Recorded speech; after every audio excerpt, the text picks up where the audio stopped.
Selam arkadaşlar, kanalımıza hoş geldiniz.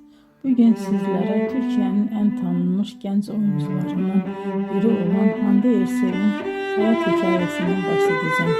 Hande Erçel 24 Kasım 1993 tarihinde Türkiye'nin Balıkesir iline bağlı Bandırma şehrinde dünyaya geldi.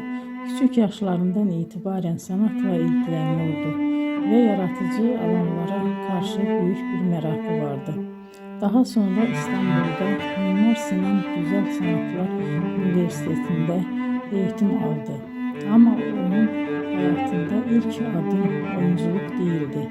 Hande Erçel kariyerine modellik yaparak başladı. Genç yaşta katıldığı güzellik yarışmaları sayesinde dikkat çekti ve kısa bir süre televizyon dünyasının kapıları ona açıldı.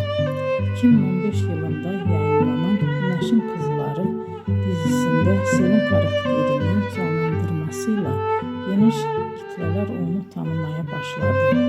Bu rol onun kariyerinde önemli bir dönüm noktası oldu. Ardından birçok başarılı projede yer aldı. Bugün Hande Erçel sadece Türkiye'de değil,